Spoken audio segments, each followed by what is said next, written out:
Welcome to She Means Business, Building and Scaling with Visionary Women, the podcast where bold ideas find success. Hosted by Dr. Myrrha Satow, a successful entrepreneur. Each episode dives into the journeys of trailblazing women who have turned their dreams into thriving businesses. From startups to scaling success, these female founders share their stories, struggles, and strategies to inspire and empower women to chase their own dreams. Whether you're just starting out or ready to take your venture to the next level, this podcast is your guide to breaking barriers and redefining leadership. Let's rise together. Welcome to the show. I'm glad to be here. And my name is Brandon Riley. I'm one of the producers of the podcast. And you and I were talking about the first episode. Instead of having a guest, we kind of just interview you and just hear from all your experience and kind of tell us about why, the vision, the mission of the podcast. So, sure. I'm excited. I'm excited to talk about it and to share. It's really just born out of a desire to lift and support other entrepreneurially minded women. I really feel like women are natural born leaders. They are incredible. They're doing incredible things in the world, whether it's at home or in the workplace, in their professions, whether you're just starting out, whether you're reinventing yourself, whether you're later in life thinking about starting a business. I'm really just hopeful to bring creative and successful other women to the podcast so they can share and provide resources and ideas for the women who watch. That's awesome. You know, I think what's great about the time and the age we live in is that podcasts can really inspire so many people to begin and start businesses and companies. What's some of the things early on in your life where you were able to, what inspired you? Because there weren't even podcasts back then, like a long time ago, right? Yeah. Just radio shows. I think I've always just been creative minded and love to create. And most of the businesses I've started have been born out of an idea of service and just trying to make things better and to make the world a better place. And I think for a lot of women, that's true. We're natural caretakers, providers, but we're also natural leaders. And it's fun to combine all those skills and passions together and create something that can be helpful to other people, can meet a unique market niche that maybe other folks haven't thought about, and just finding a passion that you love and want to put forward for the world. Was there a moment in your life where you were working for other people and you're like, you know what, I can do this myself? Like when did the entrepreneur spirit kick in? That's such a good question. And I think that's probably true for a lot of entrepreneurs, men and women alike. I think for me, I was really struggling, quite honestly, to work for other people. And I think that's true of a lot of entrepreneurs. Our minds are always creating and wanting to come up with new ideas and try new things. And it can be challenging in a traditional workspace to be sort of boxed in like that. And for me, I wanted to be able to create and lead and think of new ideas in a team setting and collaboratively, but also without a lot of the traditional constraints. That's great. You know, one of the things that entrepreneurs have to deal with is raising money or capital, finding the right business partners. How have you gone about doing that for some of your companies? That can be tough. And that's one of the biggest hurdles. And I think that's something we'll talk a lot about throughout this podcast, throughout many episodes. And it can be very different in different types of markets. But the key for me really has been just networking, just getting out there, getting to know people, finding like-minded folks who are as passionate about your ideas as you are and never giving up. That's awesome. When you think about your journey of these decades of career working in different industries, were there any specific mentors in your life that have really helped you to keep going or to scale your business? Yes, absolutely. There are a couple for sure. I had a wonderful major professor in college she was an incredible mentor to me.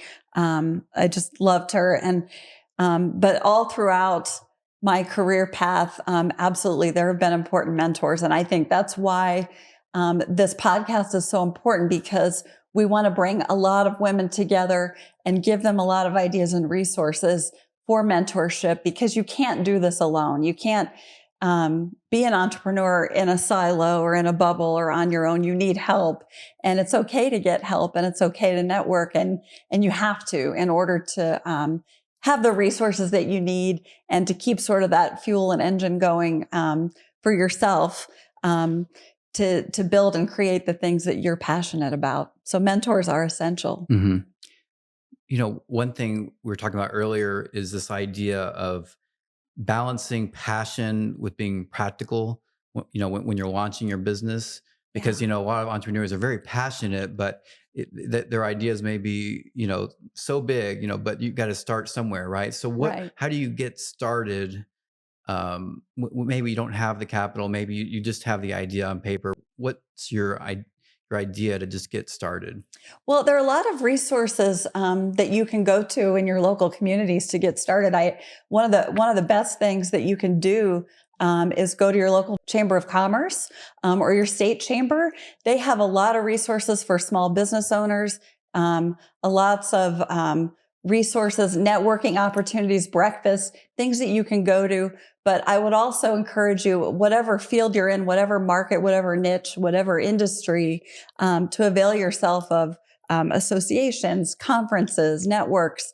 There's so many resources out there depending on the industry that you're in. But the local chambers of commerce are terrific resources for everything from getting your first small business loan to writing a business plan that makes sense, coming up with a financial plan, budgets, all of those pieces that are essential to starting a business.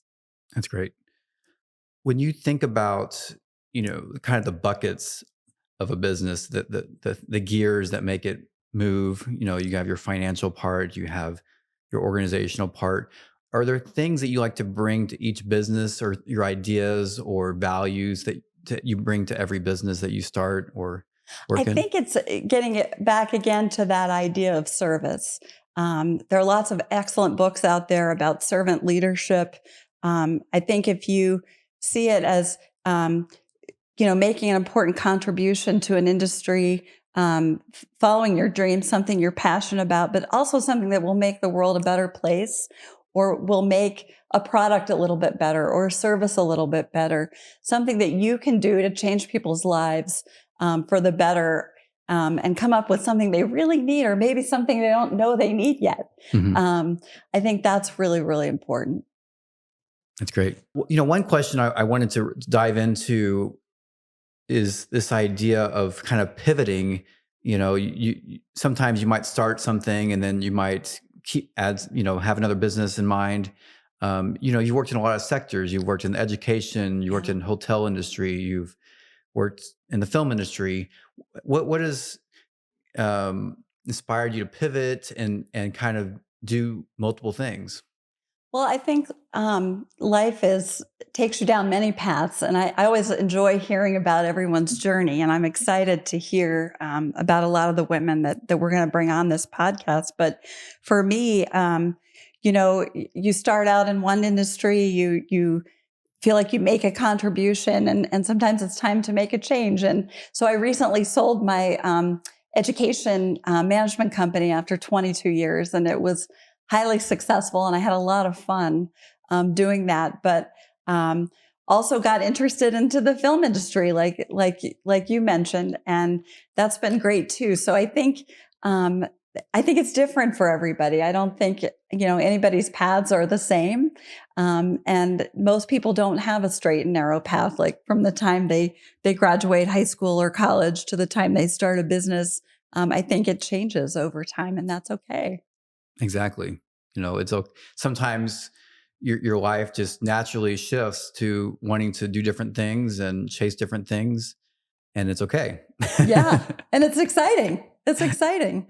Like when you're little, you get the question asked, like, what are you going to be when you grow up? Right. Yeah. But sometimes you don't think about as a 5-year-old that you can be 3 things, Exactly. or 10 things, that gone are the days of, doing one thing. And I definitely think being in the film industry has taught me that you can enter some industries at any age. There's no right or wrong age or time to start something or to reinvent yourself. And it's exciting.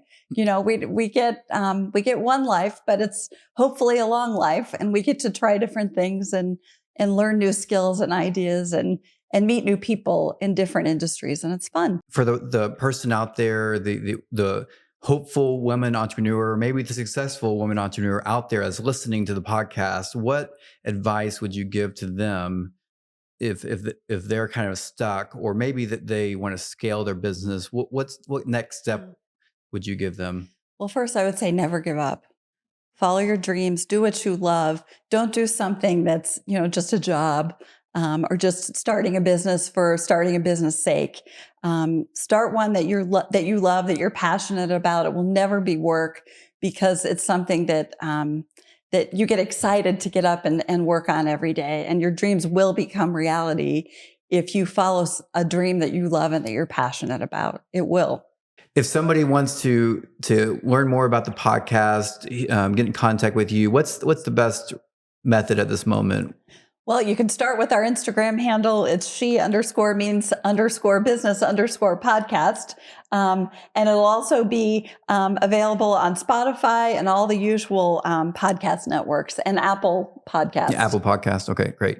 So, and then we want people to subscribe to the podcast. And if you enjoy it, share it with your friends, your network, send it to somebody, that's starting out, right? That's right. I'm looking forward to having some really exciting guests on here, some incredible women leaders, women entrepreneurs that can share their ideas and their successes and how they got there. Thank you so much for joining us on this episode of She Means Business, Building and Scaling with Visionary Women. If you're enjoying the show, please feel free to rate, subscribe, and leave a review wherever you listen to your podcasts. That helps others find the show, and we greatly appreciate it. Once again, we're glad you joined us, and we hope you'll come back for the next episode of She Means Business, Building and Scaling with Visionary Women. Until next time.